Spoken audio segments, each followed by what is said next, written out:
మిర్చికి క్వింటాలకు 11,781 రూపాయలు ఇస్తాము, కొనుగోలు చేస్తాము అని చెప్పినారు క్వింటాలకు. ఆశ్చర్యం కలిగించే విషయం ఏంటంటే ₹1 ఇవ్వాల. పొగాకు కొనుగోలు చేస్తామన్నారు, పొగాకు కొనుగోలుకు కూడా ఎక్కడ కూడా చేసిన పుణ్యం కట్టుకోలేదు. మామిడికి ₹12 కొనుగోలు చేస్తామన్నారు కిలోకు, ఒక రైతుకు మంచి చేయలేదు.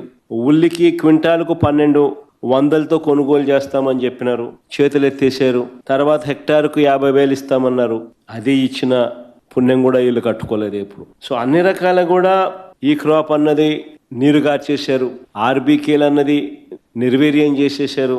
ఇన్పుట్ సబ్సిడీ ఇచ్చే కార్యక్రమాలు పట్టించుకున్న పరిస్థితుల్లో లేవు. ఉచిత పంటల బీమా ఎత్తేసినారు.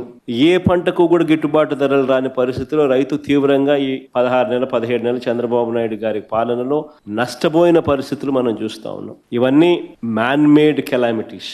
నిజంగా ఉచిత పంటల బీమా చూస్తే మన హయాంలో అప్పట్లో దాదాపుగా గమనించినట్టయితే మన హయాంలో 7,800 కోట్ల రూపాయలు ఉచిత పంటల బీమా కింద మనమే ప్రభుత్వం తరపునే మనమే రైతులు రూపాయి కట్టాల్సిన పని లేకుండా మనమే ప్రతి ఎకరాకు ఈ క్రాప్ చేసి 54,55,000 మంది రైతులకు తోడుగా నిలబడుతూ దాదాపుగా 7,802 కోట్ల రూపాయలు మనం ఖర్చు చేసి మనం రైతులకు ఇన్సూరెన్స్ సొమ్ము ఇప్పించగలిగాం.